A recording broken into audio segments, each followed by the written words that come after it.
Hey, what's up, everybody? BDO44 coming at you in another video. Alright, so I'm going to attempt to sum up what I just saw from the Cleveland Cavalier Los Angeles Laker midday matchup because it was quite a bit to see.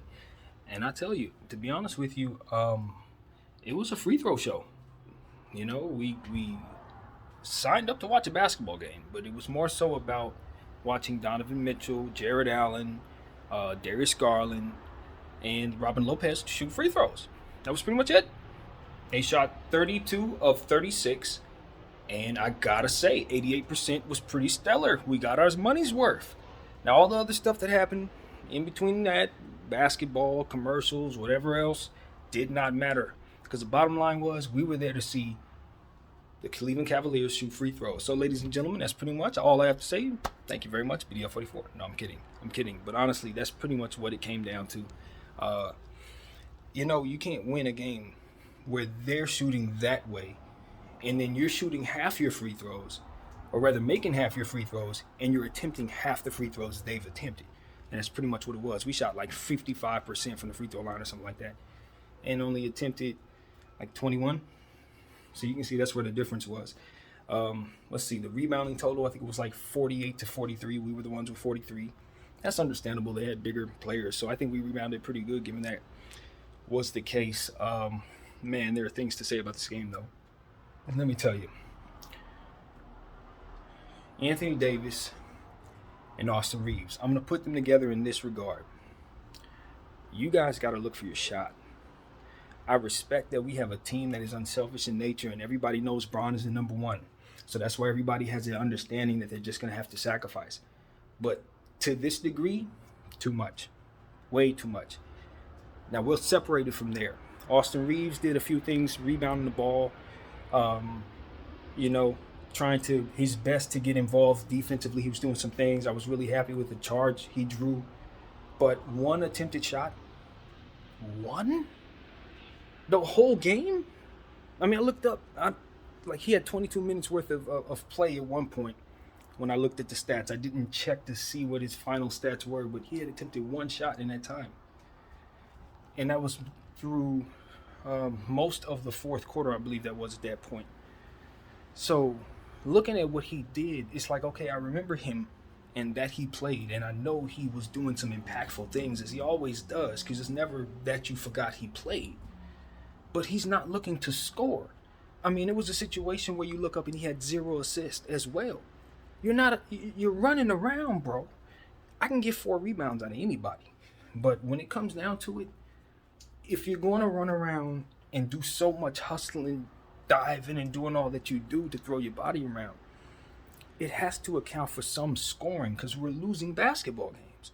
So that means we don't have enough points on the board. So if you're down on the floor, not looking to account for any points, both assisting or looking for your shot, then that's kind of where we lose. You feel me? It's like it really does have a great deal to do with what goes wrong when guys aren't aggressive enough. And then there's the case of Anthony Davis. My God. Now, see, I've been watching this kind of thing happen with Anthony Davis since he's been here. He has this very, very unselfish way of going about it where he can go like several plays at a time without ever seeing the ball and never demand it. He's like he's used to it. It's like it's not a thing. And I watched him in the fourth quarter do it in the last game. And people called him out. They were like, Anthony Davis, you didn't hardly do anything in the second half. Where are you? You hardly did anything. In the first half, he came out tonight jamming, doing all the stuff that he did in the first half of the last game. All kinds of production in the first half. And then in the second half, he's on the floor and he does nothing. Nothing is happening. When I say nothing is happening, I'm talking about nothing is happening. I'm looking at him in the entire fourth quarter. And I counted. I was distinctively looking just at him for about 9 straight plays, and he accounted for 1 assist in those 9 plays. He had gotten the ball maybe one time off a rebound, passed this to LeBron James, to which LeBron James was able to go up and do something.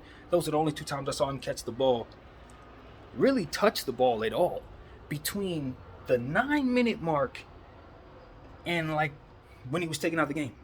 if I'm not mistaken, in the fourth quarter, it was one of those type of things where he went about 9 plays, and that was all he accounted for. And I'm looking at it, and I'm watching his demeanor. I'm like, is he frustrated?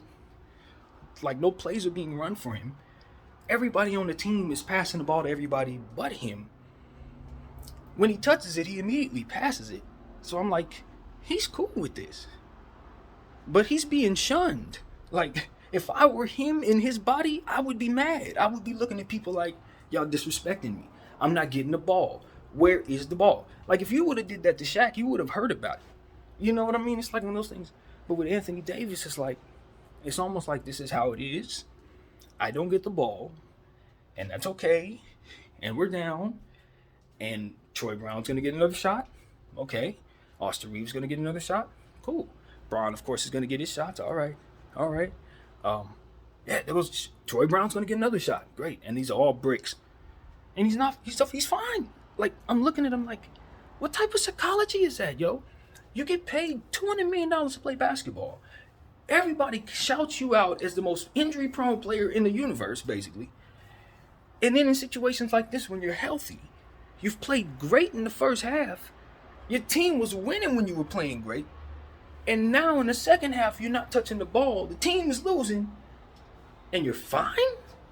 Now, mind you, your production was so great that you would have probably had one of the best games you've had as a Laker if you would have just continued to play the same way.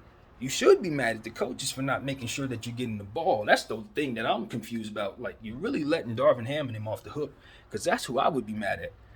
Because it's like one of those situations where it's like, okay, you know I'm not being featured, so feature me. That's what I'm saying to Darvin Ham. It's like, all right, AD's fine with this. The team is fine with this. You're fine with this. The scorer ain't fine with this. This fan ain't fine with this. I don't care if everybody's fine with the hypnotism that y'all are going through. I'm snapping everybody out of this, and I'm telling you, no one should be fine with this. Anthony Davis needs the ball. You all should be screaming, Anthony Davis needs the ball. Anthony Davis needs the ball. And whether Anthony Davis is happy with this or not, we're not winning because he's not getting the ball. Period. He was killing them in the first half. We were drawing fouls. Him and Russell Westbrook were drawing fouls against Allen and Mobley, the stilts, which we called in the halftime video. And that was why we were able to have the success we were having. We were winning the rebounding total. And even though they were hitting a bunch of free throws, we were still able to score in the paint at will. That's why we had the lead we had. Once they got back in the game at the end of the half, because they only had 3 fouls apiece, we knew that that dynamic was over with. We were going to have to find a way to either score over them, which would render us a 3-point shooting team, which we cannot let happen, or we would need to find a way to score through them, which is consequently the only way we were going to be able to do that is to get them off the floor. There's no way we're going to score through them. So we didn't get them in further foul trouble. You know, we continued to let them stay on the floor. We got away from Russell Westbrook. We started trying to run things with Troy Brown more so. I thought I was watching the Troy Brown show. I'm like, I like Troy a lot, but AD's on the floor, Braun's on the floor, Walker's on the floor, and we're featuring him. It's like, what are we doing, you guys? I know it's easy to get him shots because the defense is focused on those guys, and those defenders are very good, but that's no excuse for giving the ball to a lesser player while those guys are on the floor and we're down. They got to force the issue against those good defenders. Stop. How do I say this? We got to look for the contact there. We gotta take it to those defenders because that was the only success we were having. It wasn't like we were shying away from them in the first half, and you see it was working. You see what I'm saying? But as I told you guys in the halftime video, they were starting to lose their energy. There was an energy shift somewhere in the first half, and I think it was, I don't know. I just don't think I don't want to put something in the air, so I'm going to leave that alone. But I just felt like there was some chemistry stuff going on in the first half. And, you know, guys would love to be playing well at the same time, I guess is what I'm saying. And sometimes when some guys are playing well and other guys are not playing well, when it's flip-flop, it's like sometimes it's hard to root for guys to succeed. You know, now it's like, haha, you're doing well. Now I'm not. It's that kind of thing. And so I'm reading into that kind of energy. And it's just, I felt like we had more energy when we were playing in garbage time and we put Christie on the floor and started running some of those guys. Because at the end of the day, that's just what we were lacking. You know, we got away from Juan Toscano Anderson. He brought energy to the floor. You know, and that's what ultimately was able to get us success, and that's ultimately why we lost success. It was when energy was there. Wenyen Gabriel, who also did not play in the fourth quarter, definitely needed to see him out there. All good things happen when Wenyen's on the floor. I keep telling y'all, we chose other things. Simple as that. The coaching staff chose other players than the ones that help us succeed in these situations in the fourth quarter. When you get away from what works, you lose. What did I want to see in the fourth quarter? More Wenyen Gabriel and more Anthony Davis run plays. Plays that had them slashing in the paint. Plays that had them getting, rebounds. Plays that have put them in positions to draw contact against Allen and Mobley. Those were the things I needed to see. What did I see? Lots of Troy Brown mid-range jump shots. Matt Ryan dribbling into a three-point shot like he's bad Bron. Not like he's good Bron, but watching the stuff that Bron does that doesn't help the team and saying, yes, that's Bron. I'm going to do that. See what I'm saying, Bron? This is exactly what I'm saying. Your bad habits rubbing off on other people. Why in the hell does Ryan think that he's supposed to be dribbling into a three-point shot off of a rebound on the other side? How does this even work? Like, coaching staff, somebody tell this dude that that's not his job. You are a catch-and-shoot three-point shooter. Don't ever do that again, bro. Like, literally never. What the hell was that? This type of stuff, I'm like, yo, coaching staff, I like Matt Ryan. He hit a corner three-point shot that saved the game 2 games ago. I get it. But don't have him doing combo stuff, man. Give those minions to Wenyen Gabriel, Juan Toscano Anderson, and Anthony Davis. I don't need to see him running around trying to dribble, making plays for nobody, man. That dude can't do that stuff. He's trying to do things outside of his wheelhouse, and it's hurting the team. His minutes are empty. If we don't need corner threes down the stretch of games or plays where he needs to be shooting the ball, you sit him down. 37 is a weapon, but he is not a combo weapon. He's a shooter. And that is exactly what I want him doing. This type of stuff, I'm like, yo, I know our coach wants to get the most out of guys. He's going to teach guys to do better things and turn them into combo guys early in the season, and all of that is great, but it's costing us games. And we are not a good enough team for that. We just not. It's bad enough we're trying to overcome LeBron James and him running into Father Time, and it's depressing him. I get it, but he needs to snap out of that. You got to overcome that, man. I don't care if you got to be the old man drunken master. You got to be productive out here, man. You know, he was 1 for 4 three-point shooting, so slowly but surely scaling back on his threes. We're happy with that. He hit 1. Congratulations. First one he's hitting like 3 games, so we're on the upswing. But, yeah, some of them first half jumpers and mid-range jumpers, it's Father Time, man. It has to be either that or he's got some foot injury or leg injury he's not telling us about. Because them things were short all night long. And I'm talking about no lift, no arc. It was bad. So that's really what it comes down to as far as LeBron James. He's just in a bad place. And that's why a guy like Anthony Davis needs to step up and show out in the second half, just like you would in the first half. And you're giving me all kinds of production in the first half and nothing in the second.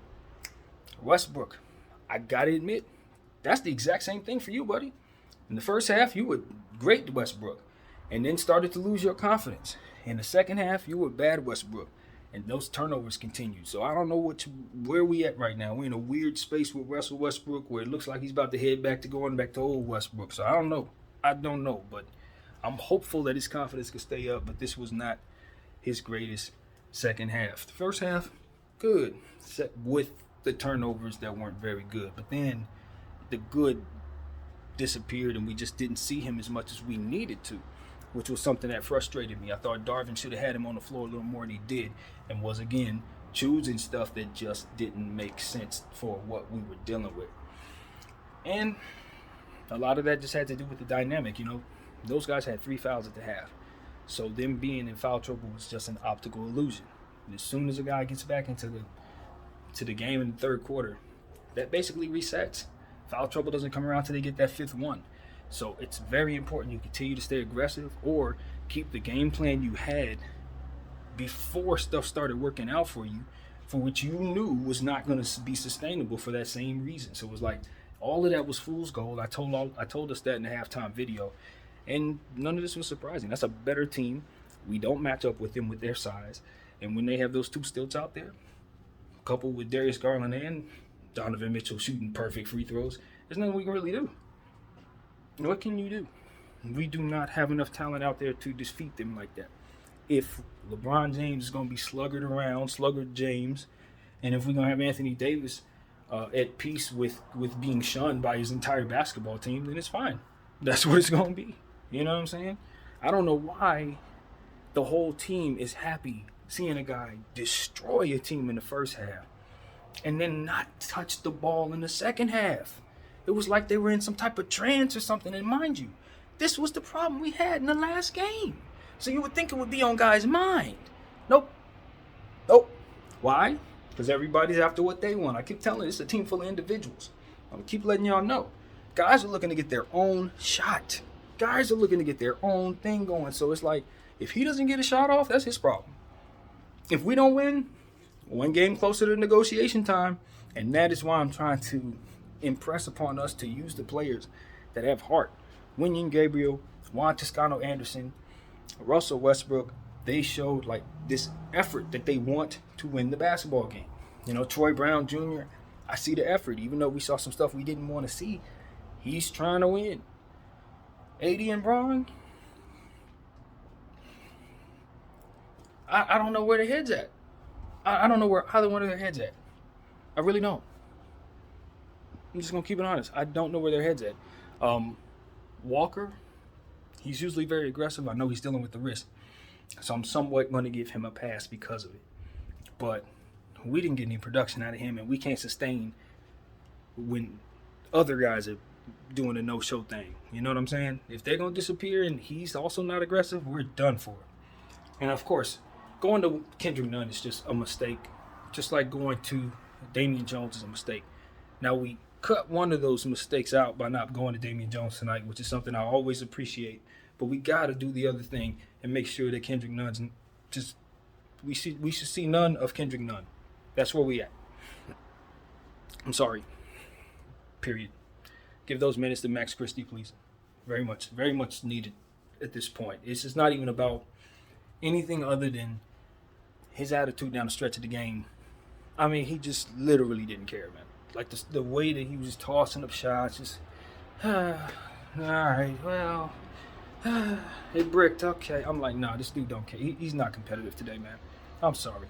I need competitive players, and if you're not gonna have that competitive spirit, and if you're just gonna echo the older guys who are not really serious about being a part of the team because they're too busy frustrated about whatever they're thinking about, just sit over there with them. Seriously, sit over there with Bron. You know what I mean? That's what I need Kendrick Nunn to do. Put the guys in the game that's serious about winning. Because it's all about the name on the front of the jersey. I keep telling y'all, I don't respect anything more so than I respect that. You know, I was thinking about something else. We talk about the bench, you know, in regards to players coming off the bench, the bench unit. No. All one unit. This is all one team. You're putting interchangeable pieces in different variations depending on what the other teams are doing. You will never see a true unit if you're doing things properly because teams won't allow you to match up that way. It's one team. It's literally one team, and you're putting the best combinations of players on the floor that make sense for what it is that you're doing and what you're matching up with. So teams need to start structuring their mindset for that. Because all this, you know, hierarchy of the player, because he makes so much money, he needs to be on the floor right now. You're messing up the puzzle. Basketball is literally a puzzle. It's a game of pieces that need to fit in place. And if you do things for the wrong reasons, you're going to throw things off and you're going to play into the defense's hands. I keep seeing it. Politic ball and things of that nature. Guys doing things for the wrong reason. Let me get my shot up because I'm not making shots to the detriment of the rhythm of plays and other guys getting shots. These things all interconnect to you losing. And the other team walking away feeling great about beating you. I'm sick of not having a competitive edge as it pertains to this basketball team. It ain't enough to just give me effort. I want guys to be strategists as it pertains to being competitive enough to want to beat the other guy. You know what I'm saying? Just be competitive enough to want to beat the other guy. Stop playing into his hands by thinking about stuff that don't have nothing to do with don't have anything to do with beating him. That's my problem with LeBron James. We thinking about everything but beating the other guy. Let me give him a shot up. Pass Kareem. Kareem ain't laced him up in years. And if he did, he'd be wearing your uniform. That's not who you're in competition with. You're in competition with Jared Allen. You're in competition with Nevin Mobley. With those 2 free throw shooters over there.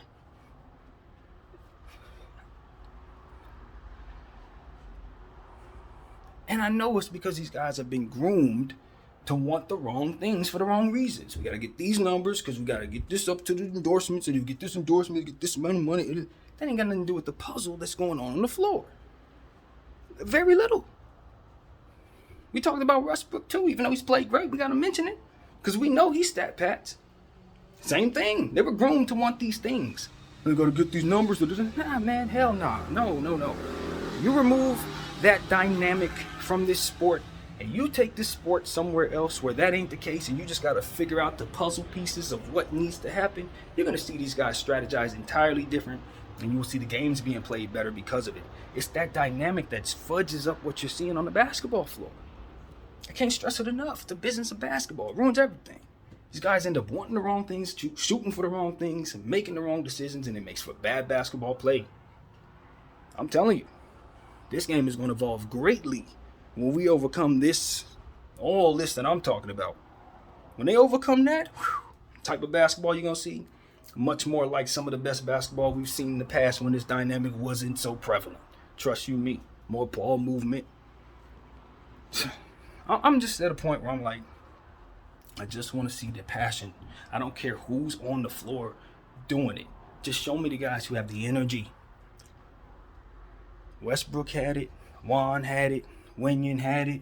You know what I'm saying? Those are the guys that come to mind quickly. They had it.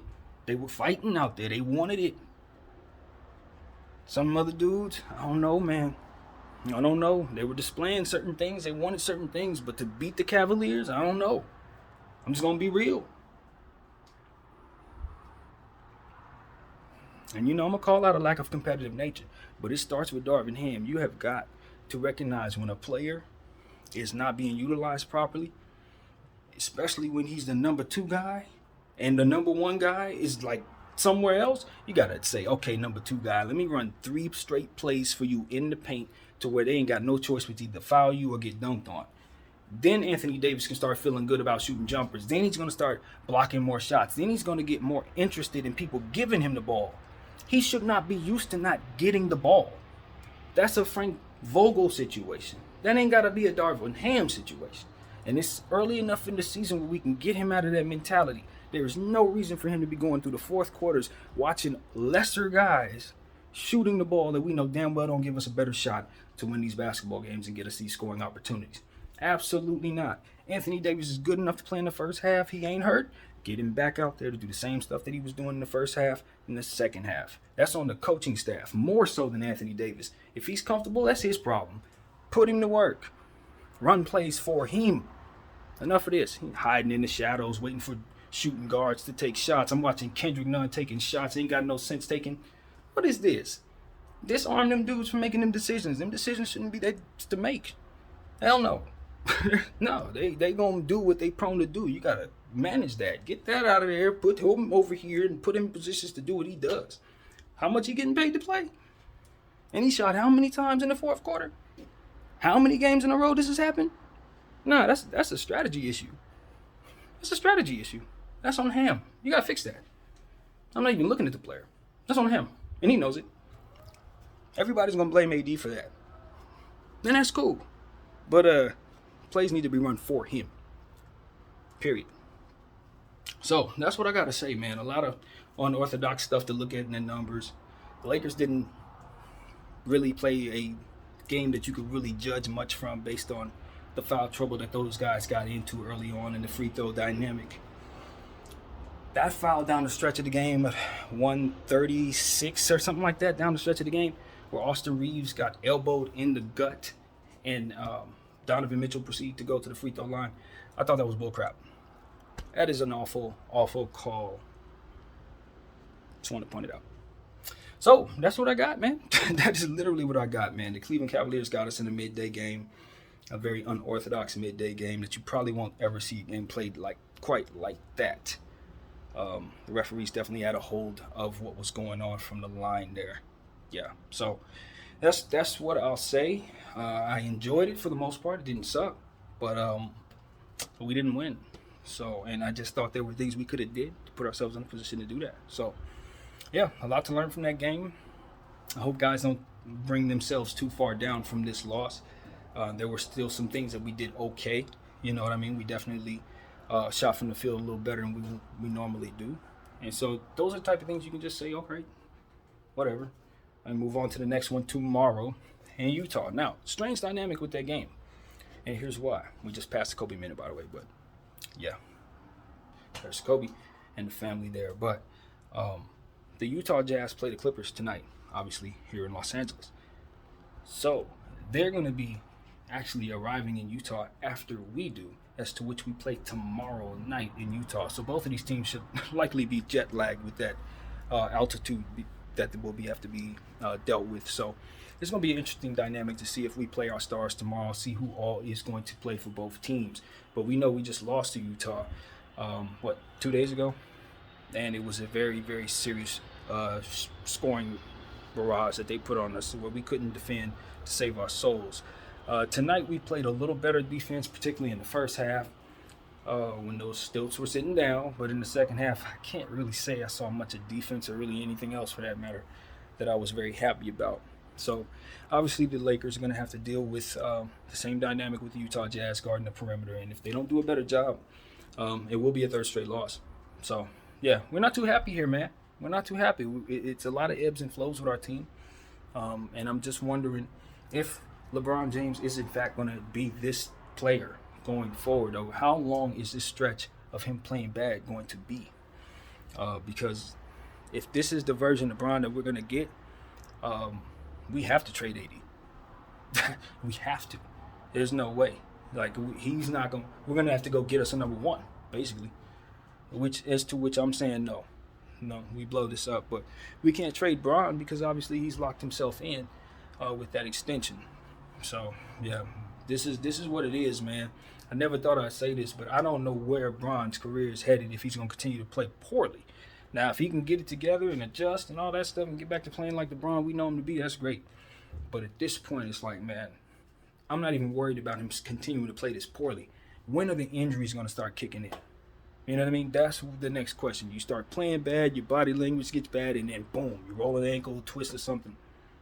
At 38 years old, you're just waiting on it now. So it's like he needs to get his mind, body, and soul right. Period. Whatever's, and he knows what he needs to do. He needs to do it. Simple and plain, because he's not playing well. It's reflected on the court. It's simply reflecting on the court. So get it right, man. Yeah, that's what I got to say. That is really it. You know, I don't know if I can give the game ball to anyone other than the referees. They did a fantastic job at managing to display a really, really fantastic free throw shooting experience. I am touched by how beautifully those shots arced into the net. They were spectacular, man. Shout out to Donovan Mitchell. That's pretty much what I got. Video 44. I thank you all for watching.